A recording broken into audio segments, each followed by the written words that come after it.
Hey guys, welcome back to my channel Ranju lifestyle vlogs. ಹೇಗಿದ್ದೀರಾ? ನಾನಂತೂ ತುಂಬಾ ಚೆನ್ನಾಗಿದ್ದೀನಿ. ನೀವೆಲ್ಲರೂ ಚೆನ್ನಾಗಿದ್ದೀರಾ ಅಂತ ಅಂದ್ಕೊಂಡು ಇವತ್ತಿನ ವ್ಲಾಗ್ನ ನಾನು ಆಫೀಸ್ಗೆ ಹೋಗ್ತಾ ಶುರು ಮಾಡ್ತಾ ಇದ್ದೀನಿ. ಇವತ್ತೇನು ಜಾಸ್ತಿ ವ್ಲಾಗ್ನ ಮಾಡಲಿಲ್ಲ. ಬೆಳಿಗ್ಗೆ ಆಫೀಸ್ಗೆ ಹೋಗಿ ಅಲ್ಲಿದ್ದ ವರ್ಕ್ ಎಲ್ಲ ಮುಗಿಸ್ಕೊಂಡು ನನಗೆ ಕೊಟ್ಟಿದ್ದು ಜ್ಯೂಸ್ ಫ್ರೂಟ್ಸ್ ಎಲ್ಲದನ್ನು ತಿನ್ಕೊಂಡು ಡೇನ ಎಂಡ್ ಮಾಡಿ ನಾನು ಸೀದಾ ಹೋಗಿದ್ದು ಜುಡಿಯೋಗೆ ಅಂತ ಹೇಳ್ಬಿಟ್ಟು, ಬಿಕಾಸ್ ಶಾಪಿಂಗ್ ಮಾಡಬೇಕಿತ್ತು ಸ್ವಲ್ಪ. ನನಗೆ ಮೆಟರ್ನಿಟಿ ವೇರ್ಸ್ ಅಂದರೆ ಆಫೀಸ್ಗೆ ಹಾಕೊಳ್ಳೋ ಅಂಥದ್ದು, ಬಿಕಾಸ್ ಈಗ ನನಗೆ ಪ್ಯಾಂಟ್ಸ್ ಹಾಕೋಕ್ಕಾಗ್ತಿಲ್ವಲ್ಲ. ಸೊ ಹಾಗಾಗಿ ಸ್ವಲ್ಪ ಫ್ರಾಕ್ಸ್ ಎಲ್ಲ ತೊಗೋಬೇಕಿತ್ತು. ನಿತಿನ್ ಪಿಕ್ ಮಾಡೋಕ್ಕೆ ಬಂದಾಗ ಹಾಗೆ ಆಫೀಸಿಂದ ಹತ್ರದಲ್ಲೇ ಇದೆ, ಅಲ್ಲೇ ಬ್ರ್ಯಾಂಡ್ ಫ್ಯಾಕ್ಟ್ರಿ ಕೂಡ ಇತ್ತು. But then I choose Zudio. ಈ ವಿಡಿಯೋದಲ್ಲಿ ಸುಮಾರು ವಿಚಾರ ಮಾತಾಡೋದಿದೆ, ಕೊನೆವರೆಗೂ ವಿಡಿಯೋನ ಸ್ಕಿಪ್ ಮಾಡಿದೆ ನೋಡಿ. ಬರ್ತಾನಂತ ಇಷ್ಟೊತ್ತಲ್ಲಿ ಕಾಯ್ಕೊಂಡು ನಿಂತಿದ್ದೀನಿ. ಇವನು ಇಲ್ಲಿ ಬಂದು ನನಗೆ ಪ್ರ್ಯಾಂಕ್ ಮಾಡ್ತಾನೆ. ಓಯ್, ಇಂಥವೇ ಮಾಡೋ ನೀನು. ಅಷ್ಟು ನನಗೆ ಆಗ್ತಾ ಇಲ್ಲ ನಿಲ್ಲಕ್ಕೆ, ಅಷ್ಟು ವೆಯ್ಟ್ ಮಾಡ್ತಾ ಇದ್ದೀನಿ. ಕರಿಯೋಕ್ಕಾಗಲ್ವೇ? ನೀನು ಬರೀ ಅಲ್ಲಿ ಮಾತ್ರ ನೋಡೋದ್ರಾಗಲ್ಲ, ಈ ಕಡೆ ನೋಡ್ಬೇಕಲ್ಲ.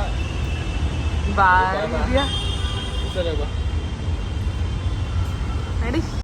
ನಂಗೆ ಆಲ್ರೆಡಿ ತುಂಬಾ ಟಯರ್ಡ್ ಆಗಿತ್ತು. ಬಟ್ ದೆನ್ ಇವತ್ತಾದರೆ ಮತ್ತೆ ಬರೋಕ್ಕಾಗಲ್ಲ ಅಂದ್ಬಿಟ್ಟು ಇವತ್ತು ಹೋದ್ವಿ. ನಿತಿನ್ ಬೇಗ ಮಾಡು ಅಂತ ಹರಿ ಮಾಡ್ತಾಯಿದ್ರು. ಸೊ ಕಲೆಕ್ಷನ್ಸು ಅಷ್ಟು ಇರಲಿಲ್ಲ, ಇರೋದನ್ನೇ ತೊಗೊಂಡು ಮನೆಗೆ ಬಂದು. ಬೇಗ ತಗೊಳ್ಳೆ, ಜಾಸ್ತಿ ಹೊತ್ತು ಟೈಮ್ ವೇಸ್ಟ್ ಮಾಡಬಾರ್ದು.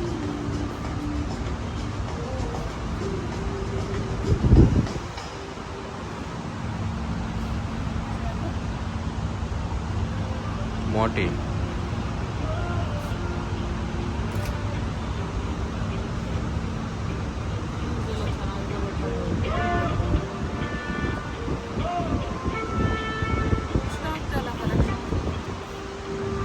ಇಲ್ಲಿ ಇರ್ಬೋದು ನೋಡು. ಸ್ವಲ್ಪ ಲೆಂತ್ ಇರೋದೇ ಆಫೀಸ್ ಹಾಕ್ಬೇಕಲ್ಲ.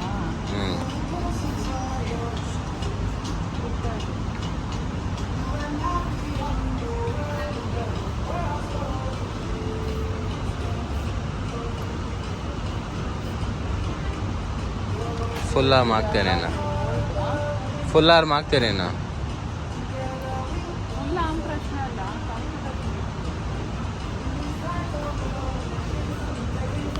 ನಾನು ಒಬ್ಬಳೇ ಶಾಪಿಂಗ್ ಮಾಡೋದು ಎಷ್ಟರ ಮಟ್ಟಿಗೆ ನ್ಯಾಯ ಅಲ್ವಾ? ಹಾಗಾಗಿ ನಿತಿನ್ ಕೂಡ ಸ್ವಲ್ಪ ಫುಟ್ವೇರ್ಸ್ ಮತ್ತು ಟೀ ಶರ್ಟ್ಸ್ನ ತೊಗೊಂಡ್ರು. ನಾನು ಹಾಗೆ ಒಂದು ಕ್ಲಿಪ್ಪಿಂಗ್ನ ತೊಗೊಂಡು ಅವ್ರು ಮಾಡ್ತಿದ್ದಿದ್ದು ಕಾಮಿಡಿನೆಲ್ಲ ನೋಡಿ, ಬಿಕಾಸ್ ನಾನು ತುಂಬ ಬ್ಯಾಕ್ ಪೇಯ್ನ್ ಅಂತ ಹೇಳಿ ಓದಾಡ್ತಾ ಇದ್ದೆ. ಆ ಟೈಮಲ್ಲಿ ಅವರು ಈ ಥರ ಕಾಮಿಡಿ ಎಲ್ಲ ಮಾಡ್ತಿದ್ರು, ಸ್ಲಿಪ್ಪರ್ಸ್ ಎಲ್ಲ ಹಾಕ್ಕೊಂಡು. ಅದನ್ನು ಕ್ಯಾಪ್ಚರ್ ಮಾಡೋಕ್ಕಾಗಲಿಲ್ಲ. ಬಟ್ ದೆನ್ ಅವ್ರಿಗೆ ಕೆಲವೊಂದು ಕಲೆಕ್ಷನ್ಸ್ ಅಲ್ಲಿ ಇಷ್ಟ ಆಗಲ್ಲ ಅಷ್ಟೊಂದು. ಬಟ್ ದೆನ್ ನನಗೆ ಯಾವುದಾದ್ರೂ ಡೈಲಿ ವೇರ್ಸ್ ಈ ಥರದ್ದೆಲ್ಲ ಇಷ್ಟ ಆಗುತ್ತೆ. ಪಾರ್ಟಿ ವೇರ್ಸ್ ಎಲ್ಲ ಅಲ್ಲಿನ ಸಿಗೋಲ್ಲ, ನಿಮಗೂ ಗೊತ್ತಿರುತ್ತೆ. ಬಟ್ ದೆನ್ ಬೇರೆ ಆಪ್ಷನ್ ಇಲ್ದಲೆ ನಾನು ಆದಷ್ಟು ಜುಡಿಯೋಗೆ ಹೋಗ್ತೀನಿ, ಏನಾದರೂ ಆಫರ್ಸ್ ಎಲ್ಲ ಬಿಟ್ಟಿರ್ತಾರೆ ಅಂತ ಹೇಳಿಬಿಟ್ಟು. ಈ ಟೈಮ್ ಅಷ್ಟೇನು ಇರಲಿಲ್ಲ, ಬನರ್ಘಟ್ಟ ರೋಡಲ್ಲಿ ನಾವು ಹೋಗಿದ್ದಿದ್ದು, ಅಷ್ಟೇನು ಆಫರ್ಸ್ ಎಲ್ಲ ಇರಲಿಲ್ಲ. ಬಟ್ ಎಷ್ಟಾಗುತ್ತೆ ಅಷ್ಟನ್ನ ತೊಗೊಂಡು ಬಂದ್ವಿ. ಕ್ಯಾಶುವಲ್ ವೇರ್ ಅಂತ ತಗೊಳ್ಳಿ.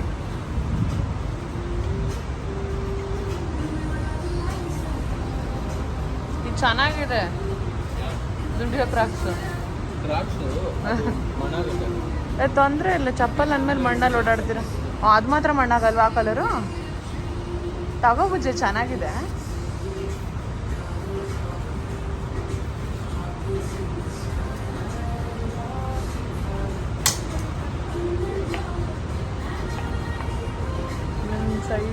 ಸೈಜ್ ಪರ್ಫೆಕ್ಟ್ ಉಂಟು.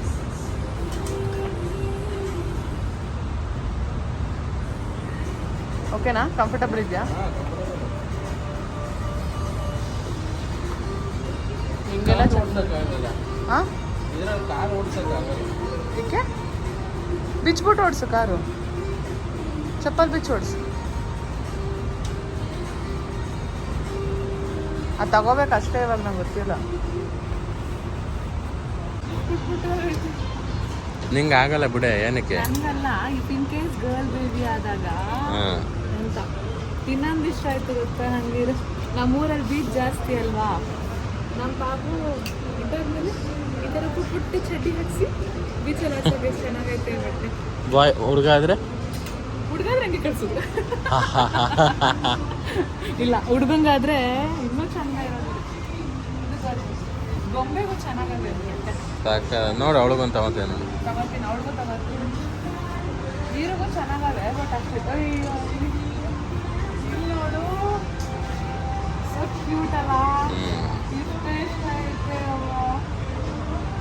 1 ಇಯರ್ ಬೇಬಿಗ ಇದು ಆಹಾ 1 to 1.5 ಇಯರ್ಸ್ ಅಂತೆ. ಯಾ ಪಾಪು ಒಂದು ಕೊಡ್ಸೋಣ, ನಮ್ಮ ಪಕ್ಕದ ಮನೆ ಪಾಪು ಈ ಗರ್ಲ್ ಬೇಬಿ ಆಗಿದೆಲ್ಲ. ತಗೋ ಒಂದು.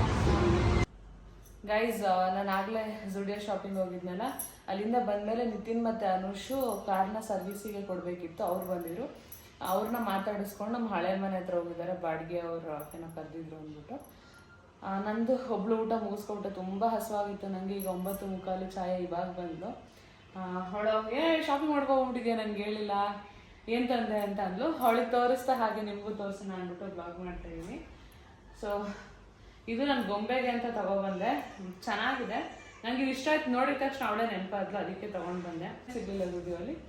ಆ್ಯಂಡ್ ಇದು ನಿತಿನ್ ತೊಗೊಂಡ್ರು ಈ ಟೀ ಶರ್ಟ್ಸ್, ಈ ಥರ ಜಿಪ್ ಇರೋದು ಬೇಕು ಅಂದ್ಬಿಟ್ಟು. ಇದರಲ್ಲೇ ವೈಟ್ ಕಲರ್ ಒಂದು ತೊಗೊಂಡ್ರು. ದೆನ್ ಅದು ಡ್ಯಾಮೇಜ್ ಆಗಿತ್ತು, ವಾಪಸ್ ಕೊಟ್ವಿ. ಓಕೆ, ಇದು ನನ್ನ ಫ್ರಾಕ್. ಇವರೆಲ್ಲರದ್ದು ಕಮ್ಮಿ ದುಡ್ಡು, ನನಗೆ ಮಾತ್ರ ಜಾಸ್ತಿ ದುಡ್ಡು ತಗೊಂಡ್ಬಿಟ್ಟಿದ್ದೀನಿ. ನಾನು ಬೇಡ, ತುಂಬ ಕಾಸ್ಟ್ಲಿ ಇದೆ, ವರ್ತಲ್ಲ ಅಂತ ಅಂದೆ. ಬಟ್ ನಿತಿನ್ ಇಲ್ಲ, ಚೆನ್ನಾಗಿದೆ, ತುಂಬ ಚೆನ್ನಾಗಿದೆ ತಗೊಂಡ್ರು. ಅವರೇ ಸೆಲೆಕ್ಟ್ ಮಾಡಿದ ಬಟ್ಟೆನ ತಗೊಂಡೆ. ಇದು ತುಂಬ ಚೆನ್ನಾಗಿದೆ. ಈ ಟೈಮಲ್ಲಿ ನನಗೆ ಈ ಥರ ಬಟ್ಟೆ ಬೇಕು. ಎಲ್ಲ XXL ತಗೋತಾ ಇದ್ದೀನಿ, ಯಾಕಂದರೆ ನನಗೆ ಅಪ್ಪರ್ ಬಾಡಿ ಸ್ವಲ್ಪ ದಪ್ಪ ಆಗ್ತಿರೋದ್ರಿಂದ ಕಂಫರ್ಟಬಲ್ ಅನಿಸಲ್ಲ, ಸ್ವಲ್ಪ ಟೈಟ್ ಆಗಿಬಿಡುತ್ತೆ. ಹಾಗಾಗಿ ಇದು ಬಂದು 900 ರುಪೀಸು. ಚೆನ್ನಾಗಿದೆ. ನಿತಿನ್ ಟೀ ಶರ್ಟು 500 ಅನಿಸುತ್ತೆ, 400 500 ಇದೆ. ಅದು 399 499 ಇದೆ. ಆ್ಯಂಡ್ ಇನ್ನೊಂದು ಟೀ ಶರ್ಟ್ ಅವ್ರದ್ದು ಒಂದು 3-4 ತಗೊಂಡ, 4 ತಗೊಂಡ, ಒಂದಾಗಲಿಲ್ಲ. ಇದು ಅವ್ರದ್ದು. ಹಾಗೆ ಇದು ನಂಗೆ ತುಂಬ ಇಷ್ಟ ಆಯಿತು. ಇವಾಗ ಜಾಸ್ತಿ ಲೈಟ್ ಕಲರ್ಸ್ನ ಹಾಕೋಬೇಕು to observe the positivity. So ಹಾಗಾಗಿ ಜಾಸ್ತಿ ಈ ಲೈಟ್ ಪೀಚ್ ಕಲರ್ ಆಗಿರ್ಬೋದು, ಈ ಥರ light blue, white colour, cream colour, ಈ ಥರ ಡ್ರೆಸ್ಸಸ್ನ ಹಾಕೊಂಡ್ರೆ ಒಳ್ಳೆಯದು. ಹಾಗೆ ಆ್ಯಂಡ್ ಇದು ನಂಗೆ ತುಂಬ ಇಷ್ಟ ಆಯಿತು. ಸ್ಲೀವ್ಲೆಸ್ ಇದೆ ಆ್ಯಂಡ್ ಫುಲ್ ನೆಕ್ ಇದೆ. ನೆಕ್ಸ್ಟು ಮಂತ್ ನಾವು ಊರಿಗೆ ಹೋಗ್ಲಿಕ್ಕಿದೆ. ಸೊ ಅವಾಗ ಹಾಕ್ಕೊಳ್ಳೋಣ ಅಂದ್ಬಿಟ್ಟು ತೊಗೊಂಡಿದ್ದೀನಿ. ನೋಡೋಣ ಯಾವಾಗ ಟೈಮ್ ಬರುತ್ತೆ. ಚೆನ್ನಾಯ್ತಾನೆ? ನೈಸ್. 2 ಇಷ್ಟ ಆಯ್ತಾ? ಇದು 900. ನಾನು ಸ್ಟುಡಿಯೋದಲ್ಲಿ ಆ್ಯಕ್ಚುಲಿ ಇಷ್ಟು ಕಾಸ್ಟ್ಲಿ ಇದ್ದಿದ್ದು ನನಗೆ ಕಾಸ್ಟ್ಲಿನೇ, ಟು ಬಿ ವೆರಿ ಫ್ರ್ಯಾಂಕ್. ಇಷ್ಟು ಕಾಸ್ಟ್ಲಿದೆಲ್ಲ ನಾನು ಶಾಪ್ ಮಾಡ್ತಾ ಇರಲಿಲ್ಲ. ಆಮೇಲೆ ನನಗೆ ಈ ಟೈಮಲ್ಲಿ ಸ್ಲಿಪ್ಪರ್ಸ್, ನಂಗೆ ಹಳೆ ಸ್ಲಿಪ್ಪರ್ಸ್ ಎಲ್ಲ ತುಂಬ ಅನ್ಕಂಫರ್ಟಬಲ್ ಫೀಲ್ ಆಗ್ತಿದೆ. ಬಿಕಾಸ್ ಕಾಲು ಊತ ಬರ್ತಿದೆ ನಂಗೆ ಆಗಾಗಲೇ, ಸ್ವಲ್ಪ ಮಾತ್ರ. ಸೊ ಹಾಗಾಗಿ ಆ್ಯಂಡ್ ಈ ಸ್ಲಿಪ್ಪರ್ನ ಕೂಡ ತೊಗೊಂಡು ಬಂದೆ ಇವತ್ತು ನಾನು ಬೆಳಗ್ಗೆಯಿಂದ ವಿಡಿಯೋ ಮಾಡೋಕ್ಕಾಗಿಲ್ಲ. 3 ಡೇಸಿಂದ ಸ್ವಲ್ಪ ಮಾಡ್ತಾ ಇದ್ದೀನಿ. ನಿನ್ನೆ ಒಂಚೂರು ತೋರಿಸ್ದೆ, ಮೊನ್ನೆ ಬೆಳಗ್ಗೆ ರೂಟೀನ್ನ ತೋರಿಸ್ದೆ. ಸೊ ಇವತ್ತು ಈವ್ನಿಂಗ್ ರೂಟೀನ್ ಎಲ್ಲದನ್ನೂ ಕೊಲಾಬ್ ಮಾಡಿ ಒಟ್ಟಿಗೆ ಹಾಕ್ತೀನಿ. ಸೊ ಇದೊಂದು ಸ್ಲಿಪ್ಪರ್ ತೊಗೊಂಡೆ. ಇದು ಬಂದು ಜಸ್ಟ್ 300 ರುಪೀಸು. ಸಾಫ್ಟಾಗಿ ಚೆನ್ನಾಗಿದೆ. ನಾನು ಈ ಥರ ಸ್ಲಿಪ್ಪರ್ಸ್ ಆದರೆ ಕಚ್ಚೋದು ಅದೆಲ್ಲ ಆಗಲ್ಲ. ಆ್ಯಂಡ್ ಪ್ರಾಪರ್ ಗ್ರಿಪ್ ಕೂಡ ಇರುತ್ತೆ. ಎನಿವೇ ನಾವು ನಮ್ಮ ಆಫೀಸ್ ಒಳಗಡೆ ಸ್ಲಿಪ್ಪರ್ ಯೂಸ್ ಮಾಡೋಂಗಿಲ್ಲ. ಅಟ್ಲೀಸ್ಟ್ ಮನೆಯಿಂದ ಆಫೀಸ್ಗೆ ಹೋಗೋವರೆಗೂ ಅಥವಾ ಎಲ್ಲಾದರೂ ಹೊರಗಡೆ ಹೋದಾಗ ಕಂಫರ್ಟಬಲ್ ಆಗಿರಬೇಕು. ಸೊ ಹಾಗಾಗಿ ತುಂಬ ಹೀಲ್ ಕೂಡ ಇಲ್ಲ. ಆ್ಯಂಡ್ ತುಂಬ ಫ್ಲ್ಯಾಟ್ ಹಾಕಿದ್ರು ಕೂಡ ಕಾಲೆಲ್ಲ ಒತ್ತುತ್ತಾ ಇರುತ್ತೆ.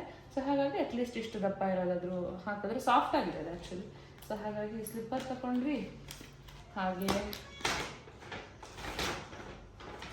ನಿತಿನ್ 2 ಜೊತೆ ಚಪ್ಪಲ್ ತಗೊಂಡಿದ್ದಾನೆ. 2 ಜೊತೆ ಚಪ್ಪಲ್ 2 ಜೊತೆ ಚಪ್ಪಲ್ ಇದೆ.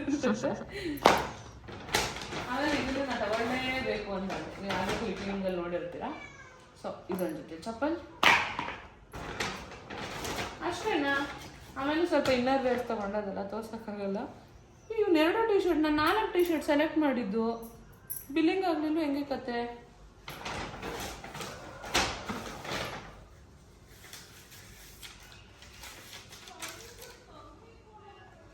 ಕಣ್ಣೆ ಕಾಣಿಸೋದು. T shirt 2 T shirt bill ಆಗಿರೋದು. ಶಿಟ್, ನಾನು 4 ಕೊಡಿಸಿದ್ದೆ, ಅಂದರೆ ಸೆಲೆಕ್ಟ್ ಮಾಡಿದ್ದೆ, ಅವರೇ ತಗೊಂಡಿದ್ದು. ಈ ಸಲ ಅವ್ರದ್ದು ಶಾಪಿಂಗ್ ಆಯ್ತು. ಹಾಗೆ ಬಿಲ್ ಬಂದು ಸುಮ್ಮನೆ ಮಾಡೋಕ್ಕೆ ಕೆಲಸ ಇಲ್ದಲ್ಲ 5,000 ಕಾಣಿಸ್ತಾ ಇದೆಯಾ? ಫೋಕಸ್ ಆಗ್ತಿಲ್ವಾ ಈಗ? ಹಾಂ, ಡನ್ ಆಗ್ತದೆ. 5,000 ಸುಮ್ಮನೆ ಹೋಗಿ ಹೇಳದ್ಬಿಟ್ಟೆ. ಇಲ್ಲಿ ಕಾಣಿಸುತ್ತೆ ಕ್ಲಿಯರ್. 4,951 ರೂಪಾಯಿ. ಈ ಟೈಮಲ್ಲಿ ಟು ಬಿ ವೆರಿ ಫ್ರ್ಯಾಂಕ್ ನಾವು ಯಾವುದಕ್ಕೂ ತುಂಬ ಖರ್ಚು ಮಾಡ್ತಾ ಇಲ್ಲ. ಬಿಕಾಸ್ ನಾನು ಹೇಳಿದ್ನಲ್ಲ, ಡೆಲಿವರಿ ಪ್ಯಾಕೇಜ್ನ ಕೇಳಿಸ್ಕೊತಾ ಇದ್ರೆ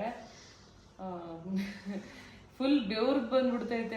ಎಷ್ಟು ಹಾಸ್ಪಿಟಲ್ ವಿಚಾರಿಸಿದೀವಿ, ಎಷ್ಟು ಕಡೆ ತಿರುಗಿದೀವಿ. ದುಡ್ಡು ಒಂದೇ ಅಷ್ಟೇ ಅಲ್ಲ, ಸೇಫ್ಟಿ ಕೂಡ ಇಂಪಾರ್ಟೆಂಟು.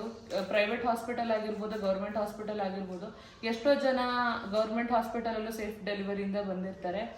ಅವ್ರಿಗೆ ತುಂಬಾ ವಿಲ್ ಪವರ್ ಇರಬೇಕು ಒಂದು, ಆ್ಯಂಡ್ ಅಲ್ಲವ್ರು ಅನ್ನೋ ಮಾತುಗಳನ್ನ ಸಹಿಸ್ಕೊಳ್ಳೋ ಶಕ್ತಿ ಇರಬೇಕು. ಎಸ್ಪೆಷಲಿ ಮೊನ್ನೆ ತಾನೇ ನ್ಯೂಸಲ್ಲೆಲ್ಲ ಸುಮಾರು ನೋಡಿದೀವಿ ನಾವು, ಎಷ್ಟು ನೆಗ್ಲೆಕ್ಟ್ ಮಾಡ್ತಾರೆ ಆ್ಯಂಡ್ ಎಷ್ಟು ಕೀಳಾಗಿ ಮಾತಾಡ್ತಾರೆ ಅಂತ ಎಲ್ಲ ಹೇಳ್ಬಿಟ್ಟು. ನನಗೆ ಟು ಬಿ ವೆರಿ ಫ್ರ್ಯಾಂಕ್, ನನ್ಗೆ ಆ ಥರ ಎಲ್ಲ ಅನ್ನಿಸ್ಕೊಳಕ್ಕಾಗಿರ್ಬೋದು, ಅದೆಲ್ಲ I can't control all those things, I can't take those things actually. And ಇನ್ನು ಪ್ರೈವೇಟ್ ಹಾಸ್ಪಿಟಲ್ಸ್ಗೆ ಹೋಗೋದಾದ್ರೆ not all the private hospitals are safe. ಸ್ವಲ್ಪ ನೋಡ್ಕೊಬೇಕು, ನಮಗೆ ಗೊತ್ತಿರೋರು ಅಥವಾ ಹತ್ರದವ್ರ ಎಕ್ಸ್ಪೀರಿಯನ್ಸ್ ಕೇಳಿ ಹೋಗ್ಬೇಕು. ಸೊ ಫಸ್ಟ್ ನಾವು ಪ್ರಿಫರ್ ಮಾಡಿದ್ದು Cloud9 ಹೋಗೋಣ ಅಂತ ಹೇಳ್ಬಿಟ್ಟು. ಬಟ್ ದೆನ್ Cloud9 ಪ್ಯಾಕೇಜು ನಮ್ಮ ಬಜೆಟಲ್ಲಿ ತುಂಬ ಮೇಲೆ ಡಬಲ್ ಇತ್ತು. ಬಿಕಾಸ್ ಅವರು ಇವಾಗ ಒಂದು ಹೇಳ್ತಾರೆ 2.5-3 ಲಕ್ಷ ಅಂತ ಹೇಳ್ತಾರೆ. ನಂತರ ಅದಾದ್ಮೇಲೆ ಜಾಂಡೀಸ್ ಅದು ಇದು NIC ಇದಾಗ್ತದೆ, ಅದಾಗುತ್ತೆ ಇದಾಗುತ್ತೆ ಅಂದ್ಬಿಟ್ಟು 3.5-4 ಲಕ್ಷ ಹಿಂಗೆ ಹೇಳಿದ್ಬಿಡ್ತಾರೆ.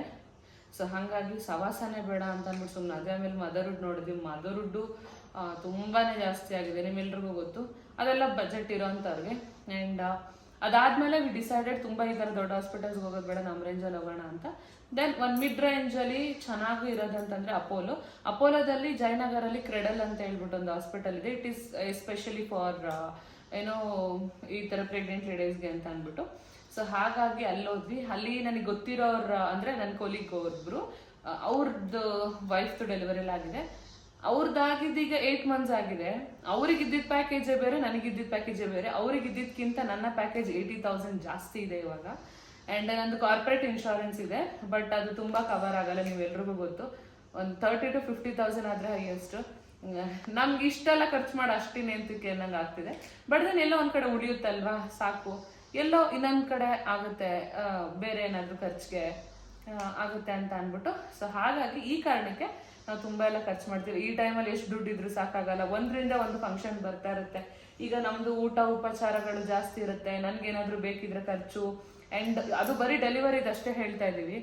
ಇದು ಬಿಟ್ಟು ಡೆಲಿವರಿ ಬಿಟ್ಟು ನಮಗೆ ರೆಗ್ಯುಲರ್ ಆಗಿ ಖರ್ಚುಗಳೇನಿರುತ್ತೆ ಅಂತಂದರೆ ಎವ್ರಿಡೇ ಮೆಡಿಸಿನ್ಸ್ ಇರುತ್ತೆ. ಅದಾದಮೇಲೆ 3 ತಿಂಗಳದು 5 ತಿಂಗಳದು, ಆಮೇಲೆ ಫಸ್ಟ್ ಡೇಟ್ ಸ್ಕ್ಯಾನ್ದು, ಅದಾದಮೇಲೆ 7 ತಿಂಗಳದು, ಇದೆಲ್ಲ ಸ್ಕ್ಯಾನು. ಇನ್ ಬಿಟ್ವೀನ್ ನನಗೆ ಏನಾದ್ರು ಸ್ವಲ್ಪ ಹೊಟ್ಟೆ ನೋವು ಥರ ಆಗ್ತಿದೆ ಅಥವಾ ಸ್ವಲ್ಪ ಅನ್ಕಂಫರ್ಟಬಲ್ ಏನಾರು ಆಗ್ತಿದೆ ಅಂದಿದ ತಕ್ಷಣ ಹಾಸ್ಪಿಟಲ್ಗೆ ಹೋಗಬೇಕು. ಆಮೇಲೆ ಚೆಕಪ್ಗಳು ಆ್ಯಂಡ್ ನನ್ನ ವ್ಯಾಕ್ಸಿನ್ಸ್, ಪ್ರೆಗ್ನೆನ್ಸಿ ವ್ಯಾಕ್ಸಿನ್ಸು ಸುಮಾರು. ಆಮೇಲೆ ಪ್ರತಿ ಚೆಕಪ್ಪಲ್ಲೂ ನನಗೆ ಸ್ಕ್ಯಾನ್ ಮಾಡ್ತಿದ್ದಾರೆ. ಇನ್ನೊಂದು ಬೇಬಿ ಹಾರ್ಟ್ ಬೀಟ್ ಅಂದ್ಬಿಟ್ಟು. ನಾವು ಅವಶ್ಯಕತೆ ಇಲ್ಲ ಅಂತ ಗೊತ್ತು, but still okay let it go, ಇಷ್ಟೇ ಖರ್ಚು ಮಾಡ್ತಿದ್ದೀನಿ, ಇನ್ನೊಂದು 2,000ಕ್ಕಿನೇನು ಅಂತ ಅಂದ್ಬಿಟ್ಟು ಓಕೆ ಸರಿ ಲೆಟಸ್ ಕಮ್ ಟು ನೋ ಏನಾಗ್ತಿದೆ ಆಗ್ತಿಲ್ಲ ಅಂತ ಅಂದ್ಬಿಟ್ಟು ಜಸ್ಟ್ ಒಂದು ಹಾರ್ಟ್ ಬೀಟ್ ಒಂದು ಎವ್ರಿ ಮಂತ್ ಚೆಕಪ್ಪಲ್ಲಿ ನನಗೆ ಸ್ಕ್ಯಾನ್ ಥ್ರೂ ಚೆಕ್ ಮಾಡ್ತಾ ಇದ್ದಾರೆ. But we are okay with that, ಅದೇನು ನಮ್ಗೆ ಇಶ್ಯೂ ಇಲ್ಲ. ಬಟ್ ದೆನ್ ಅದೇ ಇವಾಗ ನಮಗೆ ಫಸ್ಟ್ ಟೈಮ್ ಅಲ್ವಾ, ಯಾರು ನಾನು ಆಗಲೇ ಹೇಳಿರೋ ಥರ ನಮ್ಗೆ ಯಾರು ಎಕ್ಸ್ಪೀರಿಯನ್ಸ್ ಪೀಪಲ್ ಹೇಳ್ಕೊಡೋ ಅಂಥವ್ರಿಲ್ಲ. ಆ್ಯಂಡ್ ಯಾರು ಸಪೋರ್ಟ್ ಕೂಡ ಇಲ್ಲ. ವಿ ಆರ್ ಜಸ್ಟ್ 2 ಅಷ್ಟೇ. ಆ್ಯಂಡ್ ನನಗೆ ನನ್ನ ಹೆಲ್ತ್ನ ನೋಡ್ಕೊಳ್ಳೋಕ್ಕೆ ನನಗೆ ಸಪೋರ್ಟಾಗಿ ಬಂದಿದ್ದು ನನ್ನ ತವ್ರ ಮನೆಯವರು, ನನ್ನ ಮಕ್ಕಳು, ನನ್ನ ತಂಗಿ ಮತ್ತು ನನ್ನ ತಮ್ಮ. ಅಡುಗೆ ಮಾಡೋಕ್ಕೆ ಆಗಿರ್ಬೋದು, ನನ್ನ ಟ್ರಸ್ಟ್ ಮಿ ಅವ್ರು not the day 1 I confirmed I am pregnant. ನನ್ಗೆ ಇಲ್ಲಿವರೆಗೂ ಕಸ ಗುಡ್ಸೋದಿರಲಿ, ಅಲ್ಲಿ ಬಿದ್ದಿರೋದೊಂದು ಎತ್ತಕ್ಕೆ ಬಿಡಲ್ಲ, ತಿಂದಿದ್ದ ತಟ್ಟೆ ಎತ್ತಿಕ್ಕೂ ಬಿಡ್ತಲ್ಲ, ಅಷ್ಟು ಚೆನ್ನಾಗಿ ನೋಡ್ಕೊತಿದ್ದಾರೆ. ಇದರಲ್ಲಿ ನಮ್ಮ ಅತ್ತೆಗೂ ಕೂಡ ಟೈಮಲ್ಲಿ ಬರೋ ಆಸೆ. ಅವ್ರು ಡೈಲಿ ಕಾಲ್ ಮಾಡ್ತಾರೆ, ತುಂಬ ಮಿಸ್ ಮಾಡ್ಕೊತಾರೆ ನಮ್ಮನ್ನು. ಬಟ್ ಅಲ್ಲಿ ನಿಮ್ಗೆಲ್ರಿಗೂ ಈಗ ಆಲ್ರೆಡಿ ಗೊತ್ತು ನಮ್ಮ ಮಾವನ ಪರಿಸ್ಥಿತಿ ಯಾವ ಥರ ಇದೆ ಅಂತ ಹೇಳ್ಬಿಟ್ಟು. ಸೊ ಆ ಕಾರಣದಿಂದ ಅವರು ನನ್ನ ನೋಡ್ಕೊಳಕ್ಕೆ ಬರೋಕ್ಕಾಗ್ತಿಲ್ಲ. ಅದವ್ರಿಗೆ ತುಂಬಾ ಬೇಜಾರಿದೆ. ಪಾಪ ಅವ್ರು ಡೈಲಿ ಅಂತಿರ್ತಾರೆ, ಯಾವುದೋ ಜನ್ಮದ ಪುಣ್ಯನೋ ಕರ್ಮನೋ ಗೊತ್ತಿಲ್ಲ ಮಗ, ನಿನ್ನ ನೋಡ್ಕೊಳಕ್ಕೆ ಬರೋಕ್ಕಾಗ್ತಾಯಿಲ್ಲ, ಅದು ನನ್ನ ಕರ್ಮ. ಪುಣ್ಯ ಬಂದು ನಿಂದು ಅಟ್ಲೀಸ್ಟ್ ನಾವಿಲ್ಲ ಅಂತ ಅಂದ್ರೆ ಟೈಮಲ್ಲಿ ಆ ಮಕ್ಕಳಿದ್ದಾರೆ ನಿನಗೆ ತಂದೆ ತಾಯಿ ಸ್ಥಾನದಲ್ಲಿ, ಅವ್ರು ನೋಡ್ಕೊಂಡಿದ್ದಾರೆ ಅಂದ್ಬಿಟ್ಟು. ನಾನು ಅವ್ರಿಗೆ ಯಾವಾಗಲೂ ಪೇರೆಂಟ್ ಆಗಿರಬೇಕು, ಬಟ್ ಅವರೇ ನನಗೆ ಪೇರೆಂಟ್ ಆಗಿ ಈಗ ನನ್ನ ನೋಡ್ಕೊತಿದ್ದಾರೆ. I am so blessed. And Nitin ಕೂಡ ಯಾಕೆ ಫ್ಲ್ಯಾಶ್ ಆಫ್ ಆಯಿತು? ಸ್ಕ್ಯಾನ್ ಆಫ್ ಆಯಿತು. ವಿಡಿಯೋ ರನ್ನಿಂಗ್ ಇದೆಯಾ? ಎಸ್. ಆ್ಯಂಡ್ ನಿತಿನ್ ಕೂಡ ಅಷ್ಟೇ. ನಾನು ಏನು ಹೇಳೋದು ಅಂತಾನೆ ಗೊತ್ತಿಲ್ಲ. ಅವನಿಗೆ ಎಲ್ಲ ಗಂಡು ಮಕ್ಳಿಗೂ ಹೊರಗಡೆ ಹೋಗಿ ದುಡಿಯೋರಿಗೆ ಅವ್ರದ್ದೇ ಆದಂಥ ಸ್ಟ್ರೆಸ್ ಇರುತ್ತೆ, ಆ್ಯಂಡ್ ಅವ್ರಿಗೆ ಆದಂಥ ಜವಾಬ್ದಾರಿ ಇರುತ್ತೆ, ಅವ್ರಿಗೆ ಆದಂಥ ಲಾಟ್ಸ್ ಆಫ್ ರೆಸ್ಪಾನ್ಸಿಬಿಲಿಟೀಸ್ ಇರುತ್ತೆ. ಬಟ್ ಈ ಟೈಮಲ್ಲೂ he is just taking care of me like anything on time. ನನಗೆ ಮರ್ತೋಗಿರುತ್ತೆ, ಟ್ರಸ್ಟ್ ಮಿ ಅವ್ರು ನೋಟ್ ಒಂದು ಮೆಡಿಸಿನು ಮರ್ತೋಗಿರ್ತೀನಿ, ಏನು ತಿನ್ನಬೇಕು ಏನು ಬಿಡಬೇಕು ಮರ್ತೋಗಿರ್ತೀನಿ. He use to keep on alarm alarm ಇಟ್ಕೊಂಡು use to remind me for medication. ತಗೊಂಡೇನು ಮೆಡಿಸಿನ್ ಇಲ್ಲ ಮರ್ತಿದ್ದೆ, ಸರಿ ಈಗಲೇ ತಗೋ, ಸರಿ ಫೋನ್ ತಗೋತೀನಿ ಅಂದರೆ ನೋ ಆನ್ ಕಾಲ್ ನೀನು ತಗೊಂಬ ನಾನು ಫೋನ್ ಇಡ್ತೀನಿ ಅಂತಾರೆ. ಆ್ಯಂಡ್ ಹಣ್ಣು ತಿನ್ನೋದು ನೆನ್ಪು ಮಾಡ್ತಾರೆ. ಆ್ಯಂಡ್ ಮಕ್ಕಳು ಬೆಳಗ್ಗೆನೇ ಎದ್ದು ಎಲ್ಲದನ್ನು ಪ್ಯಾಕ್ ಮಾಡಿಕೊಡ್ತಾರೆ, ಹಣ್ಣಾಗಿರ್ಬೋದು ಪ್ರತಿಯೊಂದೂ. ಈಗಷ್ಟೇ ನಾನು ಯಾವತ್ತೋ ಒಂದೊಂದು ದಿನ, ವಾರದಲ್ಲಿ 1 ದಿನನೋ ತಿಂಗಳಲ್ಲಿ 2 ದಿನನೋ ಎದ್ದು ಬೆಳಗ್ಗೆ ಹೊತ್ತು ಒಂಚೂರು ಕಿಚನ್ಗೆ ಹೋಗ್ಬಿಟ್ಟು ಬರ್ತೀನಿ. ಬಿಟ್ರೆ ನನಗೆ ಫಸ್ಟ್ 3 ಮಂತ್ ಇದೇ ಥರ ಇತ್ತು. ಸುಮಾರು ಜನ ಹೇಳ್ತಾರೆ ಯಾರು ಆಗಿ ಪ್ರೆಗ್ನೆಂಟ್ ಇವಳು ಆಗ್ಬಿಟ್ಟಿದ್ದಾಳೆ, ಹಂಗೆ ಮಾಡ್ತಾಳೆ ಹಿಂಗೆ ಮಾಡ್ತಾಳೆ ಅಂತ ಅಂದಿರೋರು ಇದ್ದಾರೆ. ನಮ್ಮೂರು ಅಂತ ಅನ್ನಿಸ್ಕೊಂಡವ್ರು ಅಂದಿರೋರು ಇದ್ದಾರೆ. ದಟ್ಸ್ ಫೈನ್ ಅನ್ನಿ. ನಿನ್ನ ಬಾಡಿ ಕಂಡೀಷನ್ ಬೇರೆ, ನನ್ನ ಬಾಡಿ ಕಂಡೀಷನ್ ಬೇರೆ. ಎಲ್ಲರ ಮದರ್ಹುಡ್ ಒಂದೇ ಥರ ಇರಲ್ಲ. ಹಂಗೆ ನೋಡೋಕೆ ಹೋದ್ರೆ ನಮ್ಮ ಅತ್ತೆ ಆಗಿರ್ಬೋದು, ನಮ್ಮ ಅಮ್ಮ ಆಗಿರ್ಬೋದು, ಅವ್ರಿಗೆಲ್ಲರಿಗೂ ಪ್ರೆಗ್ನೆಂಟ್ ಫೀಲ್. ನಮ್ಮ ಅಪ್ಪನೇ ಅಂತಾರೆ, ನೀನು ಯಾಕಮ್ಮ ಇಷ್ಟು ಸೆನ್ಸಿಟಿವ್ ಆಗಿದೆಯಾ, ನಾನು ದೇವ್ರ ಹತ್ರ ಕೇಳ್ಕೊತೀನಿ ಸ್ಟ್ರಾಂಗ್ ಆಗಿರೋಕ್ಕೆ. ಬಿಕಾಸ್ ನಿಮ್ಮ ಅಮ್ಮ ನೀನು ಹೊಟ್ಟೆಲಿರುವಾಗ she was doing each and everything. ಅವಳು ನಾರ್ಮಲ್ ಇಷ್ಟು ನೀನು ಮಾಡ್ತಾ ಇರೋದು ತಗೋತಾ ಇರೋದ್ರಲ್ಲಿ 1% ರೆಸ್ಟ್ ಕೂಡ ಇರಲಿಲ್ಲ ಅವಳಿಗೆ. ಎಲ್ಲ ಕೆಲಸ ಮಾಡ್ತಿದ್ಲು. ಗಾರ್ಮೆಂಟ್ಸಿಗೆ ಕೆಲ್ಸಕ್ಕೆ ಹೋಗ್ತಿದ್ರು ನಮ್ಮ ಅಮ್ಮ. ಅವಾಗ ಗಾರ್ಮೆಂಟ್ಸಿಗೆ ಕೆಲ್ಸಕ್ಕೆ ಹೋಗ್ತಿದ್ಲು. ಬಟ್ಟೆ ಅಷ್ಟು ರಾಶಿ ಇರ್ತಿತ್ತು, ಬಟ್ಟೆ ಹೋಗಿತಿದ್ಲು, ಅಡುಗೆ ಮಾಡ್ತಿದ್ಲು, ಪ್ರತಿಯೊಂದು ಕೆಲಸ ಮಾಡ್ತಿದ್ಲು ಅಂತ. ಬಟ್ ದೆನ್ ನಾನು ಅಮ್ಮನ ಥರ ಇರೋಕ್ಕಾಗುತ್ತಾ? It's again a generation. And also ನಮ್ಮ ಫುಡ್ ಆ್ಯಂಡ್ ನಮ್ಮ ಕಲ್ಚರ್, ಅಂದರೆ ಲೈಕ್ ನಾವು ಹೆಂಗೆ ರೂಪಿಸ್ಕೊಬಂದಿದ್ದೀವಿ, it depend upon that also. ಇದೆಲ್ಲದ್ರ ಜೊತೆಗೆ ನಾನು ತುಂಬಾ ಹಾರ್ಡ್ ವರ್ಕಿಂಗ್. ಹೊರಗಡೆ ದುಡಿಯೋದ ವಿಚಾರದಲ್ಲಿ ನಿಮಗೆ ಗೊತ್ತು, ನಾನು ಮುಂಚೆ ಫೀಲ್ಡ್ ವರ್ಕಲ್ಲಿದ್ದೆ ಅಂತ ಅಂದ್ಬಿಟ್ಟು ನನ್ನಷ್ಟು ಕೆಲಸ ಅವ್ರ ಕೈಲಿ ಮಾಡೋಕ್ಕಾಗಲ್ಲ. ಹಂಗಂತ ಅಂದ್ಬಿಟ್ಟು ಅದಕ್ಕೆ ನಾನು ಅವ್ರನ್ನ ಕಂಪೇರ್ ಮಾಡೋಕ್ಕಾಗಲ್ಲ. ಇದಕ್ಕೂ ಅವ್ರ ಆ ಥರ ಎಲ್ಲ ಕಂಪೇರ್ ಮಾಡು. ಯಾರಾದರೂ ಹೂಮ್ ಎವರ್ ಇಟ್ ಈಸ್, ನೀವು ಅಷ್ಟೇ ಫ್ಯೂಚರಲ್ಲಿ ದಯವಿಟ್ಟು ಯಾರನ್ನೇ ಅವ್ರು ಕಂಪೇರ್ ಮಾಡಬೇಡಿ. ಎಲ್ಲರ ಮದರ್ಹುಡ್ ಒಂದೇ ಥರ ಇರಲ್ಲ, ಎಲ್ಲರ ಲೈಫ್ ಸ್ಟೈಲ್ ಒಂದೇ ಥರ ಇರಲ್ಲ, ಎಲ್ಲರ ಜೀವನ ಒಂದೇ ಥರ ನಡೀತಾ ಇರಲ್ಲ. ನಿನ್ನ ದೋಣಿನೇ ಬೇರೆ, ನನ್ನ ದೋಣಿನೇ ಬೇರೆ ಆಗಿರುತ್ತೆ. ನಮ್ದ್ರಲ್ಲಿ ನಾವು ಹೋಗ್ಬೇಕು. ನಿಂದ್ರಲ್ಲಿ ತೂತಿಲ್ದೇ ಇರ್ಬೋದು, ನಂದ್ರಲ್ಲಿ ತೂತಿರ್ಬೋದು. ನನ್ನ ಜೀವನ ಪೂರ್ತಿ ಅದನ್ನ ಗೋರಾಗ್ತಿರ್ತೀನೋ ಅಥವಾ ಒಂದಲ್ಲ ಒಂದು ದಿವಸ ಅದನ್ನ ಮುಚ್ತೀವೋ, that is up to us. ಅದೇ ಥರ ಇವನು ಯಾರಾದ್ರೂ ಈ ಥರ ಕಮೆಂಟ್ ಮಾಡ್ತಿದ್ರು, stop them, right there, tell them ಆ ಥರ ಎಲ್ಲ ಕಮೆಂಟೇ ಹಾಕಬೇಡ ಅಂತ ಅಂದ್ಬಿಟ್ಟು. ನನಗಿದ್ರ ಫೀಲ್ ಏನು ಅಂತ ಮುಂಚೆ ಗೊತ್ತಿರಲಿಲ್ಲ. ಒಂದು somebody was talking in front of me, I was taking it light. But when it comes to me, ನನಗೆ ಅವಾಗ ಅರ್ಥ ಆಯಿತು ಇದೆಷ್ಟು ಹರ್ಟ್ ಆಗುತ್ತೆ ಅಂತ ಅಂದ್ಬಿಟ್ಟು. ಬಟ್ ದಟ್ಸ್ ಓಕೆ, ನಾನು ಸುಮ್ಮನೆ ಆಗ್ಬಿಟ್ಟಿದ್ದೀನಿ. ಬಿಕಾಸ್ ಈ ಟೈಮಲ್ಲಿ ಶುಡ್ ಬಿ ವೆರಿ ಪಾಸಿಟಿವ್ ಅಷ್ಟೇ ತಲೆಯಲ್ಲಿದೆ, ಇನ್ನೇನೂ ಇಲ್ಲ. ಯಾವ್ದ್ರ ಬಗ್ಗೆನೂ ಕ್ವೆಶನ್ಗೆ ನಾನು ಅಂದರೆ ಲೈಕ್ ಯಾವ್ದ್ರ ಬಗ್ಗೆ ಕ್ಲಾರಿಟಿ ಕೊಡೋದಾಗಿರ್ಬೋದು, ಯಾಕೆ ಏನು ಎತ್ತ ಯಾವುದು ನನಗೆ ಬೇಡ. ನನಗೆ ಒಂದು ಕಲ್ಸ್ಕೊಟ್ಟಿದ್ದಾರೆ ನಮ್ಮ ಮನೇಲಿ, ಸಂಸ್ಕಾರ ಅನ್ನೋದೊಂದು ಪದ. ನಾನು ಎಷ್ಟೇ ತರಲೆ ಆಗಿರ್ಬೋದು, ಎಷ್ಟೇ ರೂಡ್ ಆಗಿರ್ಬೋದು, ಏನೇ ಇದ್ರೂ ನಮ್ಮನೆ ವಿಚಾರಗಳನ್ನ ನಾವು ಬೀದಿಲಿ ಬಂದು ಹರಾಜು ಹಾಕ್ಕೊಡಲ್ಲ. ಸೋಷಿಯಲ್ ಮೀಡಿಯಾದಲ್ಲಿ ಎಷ್ಟು ತೋರಿಸ್ಬೇಕು, ಎಷ್ಟು ಮಾಡಬೇಕು ಅಷ್ಟೇ. ಸೋಷಿಯಲ್ ಮೀಡಿಯಾ ಇರೋದು ಕಷ್ಟಗಳನ್ನ ಹೇಳ್ಕೊಬೇಕು, ಸಿಂಪತಿ ತಗೊಳ್ಬೇಕು, ಅಥವಾ ಬೇರೇನೋ ಇದು ಮಾಡಬೇಕು, ಅದರಿಂದ ದುಡಿಬೇಕು ಅನ್ನೋದೊಂದು ಇದಾಗಿರಬಾರ್ದು. ಇದೇನಂತ ಅಂದರೆ it should be a message. ನನ್ನ ಲೈಫ್ ಸ್ಟೈಲ್ ನೋಡಿ ಇನ್ನೊಬ್ರಿಗೆ ಇಷ್ಟ ಆಗ್ಬೋದು. ಕೆಲವೊಬ್ರು ನನಗಿಂತ ತುಂಬ ಚೆನ್ನಾಗಿರ್ತಾರೆ, ಸುಮಾರು ಜನ, ಕೋಟ್ಯಾಂತರ ಜನ ನಮ್ಗಿಂತ ಅವ್ರ ಲೈಫ್ ಸ್ಟೈಲ್ ಚೆನ್ನಾಗಿರುತ್ತೆ. ಎಷ್ಟೋ ಜನಕ್ಕೆ ನಮ್ಮ ಥರ ಲೈಫ್ ಸ್ಟೈಲ್ ಆಸೆ ಆಗುತ್ತೆ. ಈಗ ನಾವು ಹೆಂಗೆ ಬೇರೆಯವ್ರು ನೋಡಿ ನಮ್ಮ ಲೈಫ್ ಸ್ಟೈಲ್ ಆ ಥರ ಇರಬೇಕಂತ ನಮ್ಗಿಂತ ಮೇಲಿರೋನ ನೋಡಿ ಆಸೆ ಮಾಡ್ತೀವಿ, ಅದೇ ಥರ ಸ್ವಲ್ಪ ನಮ್ದ್ರಿಂದ ಕಷ್ಟದಲ್ಲಿರೋರಿಗೆ ನಮ್ಮ ಲೈಫ್ ಸ್ಟೈಲ್ ಆಸೆ ಇರುತ್ತೆ. And it should be N motivation. ನಾನು ಸುಮಾರು ಜನ ಬ್ಲಾಗರ್ಸ್ನ ನೋಡಿ ಅನ್ಕೋತೀನಿ, ಈ ಥರ ಒಂದಲ್ಲ ಒಂದಿನ ನಾವಾಗಬೇಕು, ಈ ಥರ ಮನೆ ಕಟ್ಟಬೇಕು, ಈ ಥರ ಕಾರ್ ತಗೋಬೇಕು, ಈ ಥರ ಮಕ್ಳುಗಳ ಎಜುಕೇಷನ್ ಕೊಡಿಸ್ಬೇಕು, ಈ ಥರ ನಾವು ಏನು ಹೊರಗಿಂದ ಕಾಣಬೇಕು, ಈ ಥರ ಎಲ್ಲ ಆಸೆ ಇರುತ್ತೆ. ನಮ್ಮ ಕುಟುಂಬದವ್ರು ನಮ್ಮನ್ನ ನೋಡಿದಾಗ ಖುಷಿ ಪಡಬೇಕು, ಒಂದು ರೆಪ್ಯುಟೇಷನ್ ಮೇಂಟೈನ್ ಮಾಡಬೇಕು, ಸೊಸೈಟಿಯಲ್ಲಿ ಒಂದೊಳ್ಳೆ ಹೆಸರು ತಗೊಳ್ಬೇಕು, ಈ ಥರ ಎಲ್ಲ ನಮಗೂ ಸಹ ಆಸೆ ಇರುತ್ತಲ್ವಾ. ಅದೇ ಥರ ಬೇರೆಯವ್ರಿಗೆ ನಮ್ಮನ್ನ ನೋಡಿ ಸಹ ಆಸೆ ಇರುತ್ತೆ. ಸೊ ಹಾಗಾಗಿ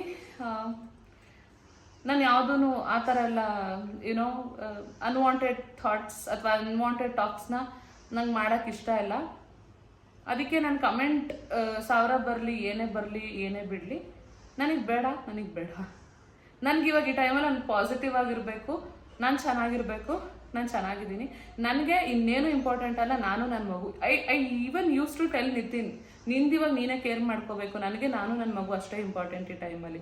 ನಮ್ಮಿಬ್ರನ್ನ ನಾನು ಸೇಫ್ ಮಾಡ್ಕೊಬೇಕು, ನಮ್ಮಿಬ್ರ ಬಗ್ಗೆ ನಾನು ಕೇರ್ ಮಾಡಬೇಕು, ನನ್ನ ಬಾಡಿ ಕಂಡೀಷನ್ನು ನಾನು ಕಂಟ್ರೋಲ್ ಮಾಡಬೇಕು, ಅದ್ರ ಜೊತೆ ನನ್ನ ಬೇಬಿ ಗ್ರೋತ್ನ ಕೂಡ ನೋಡ್ಕೊಬೇಕು, ನನ್ನ ಬೇಬಿ ಫ್ಯೂಚರ್ನ ಕೂಡ ಹೆಲ್ತ್ ವೈಸ್ ನಾನು ಇವಾಗಲೇ ಪ್ರಿಪೇರ್ ಮಾಡಬೇಕು. ಆ್ಯಂಡ್ ನನ್ಗೆ ಒಳ್ಳೆ ಥಾಟ್ಸ್ ಇದ್ದರೆ ಬೇಬಿ ಗ್ರೋತ್ ಪ್ರಾಪರ್ ಆಗಿರುತ್ತೆ, ಗುಡ್ ಥಾಟಲ್ಲಿರುತ್ತೆ ಅಂತ ಹೇಳ್ಬಿಟ್ಟು.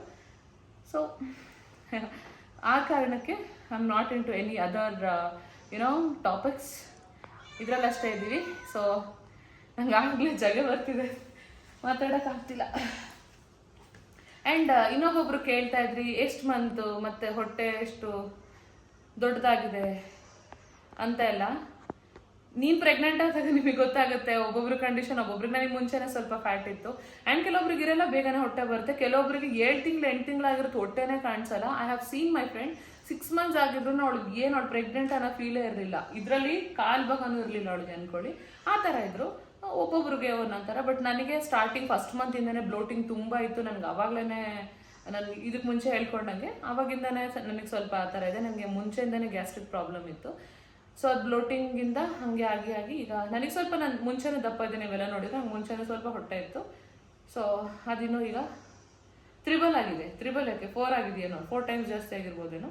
ಸೊ ಹಾಗಾಗಿ stop commenting bad on people. ಯಾಕೆ ಬೇಡ, ನಿಮ್ಗೆ ಆದರೆ ಒಳ್ಳೇದು ಮಾತಾಡೋಣ, ಇಲ್ಲ ಅಂತಂದರೆ ಬಾಯಿ ಮುಚ್ಕೊಂಡು ಸುಮ್ಮನೆ ಇರೋಣ. ಯಾರಿಗೂ ಕೆಟ್ಟದ್ದು ಬಯಸೋದು ಬೇಡ, ಯಾರ ಬಗ್ಗೆನೂ ಕೆಟ್ಟದಾಗಿ ಮಾತಾಡೋದು ಬೇಡ, ಏನೂ ಬೇಡ. ನಿಮಗೆ ಬೇಜಾರಾಯ್ತಾ, you just sit in front of mirror, talk to yourself ಅಷ್ಟೇ. ನೀವು ಕುಂತು ನಿಮ್ಮ ಬಗ್ಗೆ ನೀವಲ್ಲಿ ನಿಂತು ಮಾತಾಡ್ಬಿಡಿ.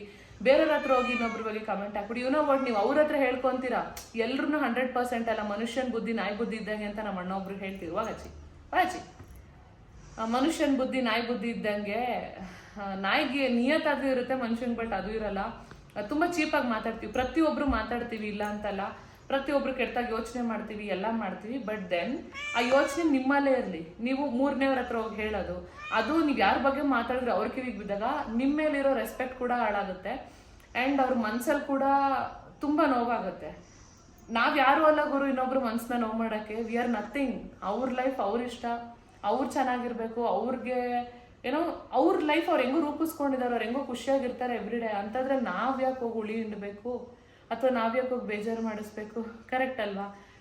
ಹಾಗಾಗಿ ಬೇಡ. ನಾನು ಮಾತಾಡಿಲ್ಲ ಅಂತ ಅಲ್ಲ, ನಾವು ಮುಂಚೆ ಇಷ್ಟು ಮೆಚುರಿಟಿ ಬರೋಕ್ಕೆ ಮುಂಚೆ ಮಾತಾಡಿರ್ತೀವಿ, ಟೀಸ್ ಮಾಡಿರ್ತೀವಿ, ಆಡ್ಕೊಂಡಿರ್ತೀವಿ, ಎಲ್ಲ ಮಾಡಿರ್ತೀವಿ. ನಾನೇನು ಇದು ದೊಡ್ಡದು ಅಂತ ನಾನು ಹೇಳ್ತಿಲ್ಲ. ಬಟ್ ದೆನ್ ನಾನು ರಿಯಲೈಸ್ ಆಗಿ ಸುಮಾರು ಟೈಮ್ ಆಯಿತು. ಸೊ ನನ್ನ ಬಗ್ಗೆ ಇವಾಗ ಮಾತಾಡೋರಿಗೆ ನಾನು ಇದನ್ನ ಹೇಳ್ತಾ ಇದ್ದೀನಿ. ತಗೊಳ್ಳೋದು ಬಿಡೋದು ಇಟ್ಸ್ ಅಪ್ ಟು ಯು. ಮಾತಾಡಬೇಡಿ ಅಷ್ಟೇ. ನಿಮಗೇನಾರು ಅನಿಸ್ತಾ ಹೋಗಿ, ನಾನು ಇವಾಗ ಅಷ್ಟೇ, ನನಗೆ ಏನಾದ್ರ ಬಗ್ಗೆ ಕೋಪ ಬರುತ್ತೆ, ಮನುಷ್ಯನ ಮೇಲೆ ಕೋಪ ಬರುತ್ತೆ, ಅಸೂಯೆ ಆಗುತ್ತೆ, ಜಿಗುಪ್ಸೆ ಬರುತ್ತೆ, ಎಲ್ಲ ಸಹ ಆಗುತ್ತೆ. ಮನುಷ್ಯಂಗೆ ಫೀಲಿಂಗ್ಸ್ ಅಂತ ಇರೋದೇ ಮನುಷ್ಯಂಗೋಸ್ಕರ ಅಲ್ವಾ? ಸೊ ನನಗೆ ಆ ಥರ ಆದಾಗ ನಾನು ನನ್ನ ಕನ್ನಡಿ ಮುಂದೆ ಕುತ್ಕೊತೀನಿ, ನಾನು ಮಾತಾಡ್ಕೊತೀನಿ. Because I am the only friend for myself. ಅಷ್ಟೇ ಇರಿ, ನಿಮ್ಮ ಹತ್ರನೇ ಮಾತಾಡ್ಕೊಳ್ಳಿ. ಬಿಕಾಸ್ ಇಟ್ಸ್ ನಾಟ್ ದಟ್ ನೀವು ಮಾತಾಡೋದು ತಪ್ಪು ಅಂತ ಅಲ್ಲ. ನೀವು ಮಾತಾಡಿದವ್ರು ಕಿವಿಗೆ ಬಿದ್ದಾಗ ಅವ್ರಿಗೆ ಆಗೋ ನೋವಿದೆಯಲ್ಲ, ಅದಕ್ಕೆ ನಮಗೆ ರೈಟ್ಸೇ ಇಲ್ಲ, ಅವ್ರಿಗೆ ನೋವು ಮಾಡೋ ರೈಟ್ಸ್ ನಮಗಿಲ್ಲ. That's all I would say. So ಇವಾಗ ನಿತಿನ್ ಮತ್ತೆ ಅವರು ಬರ್ತಾರೆ. ಈಗ ಇವಳು ಅಡುಗೆ ಕೂಡ ಮಾಡಬೇಕು. ಪಾಪ ಈಗ ಬಂದಿದ್ದಾಳೆ, ಅವಳು ಫ್ರೆಶ್ ಅಪ್ ಆಗಲಿ ಆ್ಯಂಡ್ ಹೊಟ್ಟೆಗೆ ಏನಾದರೂ ಹಾಕ್ಕೊಳ್ಳಿ. ಈಗ ನಾವು ಮಲಗ್ತೀವಿ. ನಿಮಗೆ ಈ ವಿಡಿಯೋ ಇಷ್ಟ ಆಗಿದ್ರೆ ಲೈಕ್ ಮಾಡಿ, ಇಷ್ಟ ಆಗಿಲ್ಲ ಅಂದರೆ ಖಂಡಿತವಾಗ್ಲೂ ಡಿಸ್ಲೈಕ್ ಮಾಡಿ. ಆ್ಯಂಡ್ ನಾನು ಮಾತಾಡಿದ ವಿಚಾರ ನಿಮ್ಗೆ ಏನು ಅನ್ನಿಸ್ತು, ಈ ಬ್ಲಾಗ್ ಏನು ಅನ್ನಿಸ್ತು ಅಂತ ದಯವಿಟ್ಟು ಕಾಮೆಂಟ್ ಸೆಕ್ಷನಲ್ಲಿ ತಿಳಿಸಿ. ಇತ್ತೀಚೆಗೆ ಸ್ವಲ್ಪ ನನ್ನ ಬ್ಲಾಗ್ಸ್ನ ಚೆನ್ನಾಗಿ ಇಷ್ಟಪಡ್ತಾ ಇದ್ದೀರಾ. ರೆಗ್ಯುಲರಾಗಿ ಹಾಕೋಕ್ಕಾಗಿಲ್ಲ ಅಂದರೂ ವಾರದಲ್ಲಿ 2 ವಿಡಿಯೋ ಕೊಡೋಕ್ಕೆ ನಾನು ಟ್ರೈ ಮಾಡ್ತಾ ಇದ್ದೀನಿ. ಬಿಕಾಸ್ ನನಗೆ ಎವ್ರಿಡೇ ಏನು ಕಂಟೆಂಟ್ ಕೊಡಬೇಕಂತ ಗೊತ್ತಿರಲ್ಲ. ನನಗೆ ನನ್ನ ಬಗ್ಗೆನೂ ಕೇರ್ ಮಾಡ್ಕೊಬೇಕು, ಹೊರಗಡೆ ನಾನು ದುಡಿತಾ ಇದ್ದೀನಲ್ಲ ನಮ್ಮ ಹೊಟ್ಟೆ ನಡೆಸೋಕ್ಕೆ, ಅಲ್ಲಿದ್ದ ಬಗ್ಗೆನೂ ನೋಡ್ಕೊಬೇಕಾಗುತ್ತೆ. ಹಾಗಾಗಿ ನನ್ನ ದಿನಚರಿನ ಅಷ್ಟು ತೋರ್ಸೋಕ್ಕಾಗಿಲ್ಲ ಅಂದರೂ ಏನಾಗುತ್ತೆ, ಏನೇನು ಅಪ್ಡೇಟ್ ಇರುತ್ತೆ, ಸಣ್ಣ ಪುಟ್ಟದಾಗಿರ್ಬೋದು, ನಾನು ನಿಮ್ಮ ಹತ್ರ ಖಂಡಿತವಾಗ್ಲೂ ಶೇರ್ ಮಾಡ್ಕೊತೀನಿ. ನನ್ನ ಹ್ಯಾಪಿ ಮೂಮೆಂಟ್ಸ್ನ most of the time share ಮಾಡ್ಕೊತೀನಿ. ಆ್ಯಂಡ್ ಇಷ್ಟು ಹೇಳ್ತಾ ಇವತ್ತಿನ ವ್ಲಾಗಲ್ಲಿ ನಾನು ಹೋಗಿ ಬರ್ತೀನಿ. ಮತ್ತೆ ಸಿಗ್ತೀನಿ ಹೊಸ ವಿಡಿಯೋದಲ್ಲಿ. ಅಲ್ಲಿವರೆಗೂ lots of love. Bye. Subscribe ಮಾಡ್ಕೊಂಡಿಲ್ಲ ಅಂದರೆ ಈಗಲೋಗಿ ಸಬ್ಸ್ಕ್ರೈಬ್ ಮಾಡ್ಕೊಳ್ಳಿ. ಆ್ಯಂಡ್ ಆಗಲೇ ಹೇಳ್ದಂಗೆ ಲೈಕ್, ಶೇರ್ ಆ್ಯಂಡ್ ಕಾಮೆಂಟ್ ಕೂಡ ಮಾಡಿ. ಇಷ್ಟ ಇಲ್ಲ ಅಂದರೆ ಡಿಸ್ಲೈಕ್ ದಯವಿಟ್ಟು ಮಾಡಿ. ಓಕೆನಾ? ಬರಲಾ? ಬಾಯ್.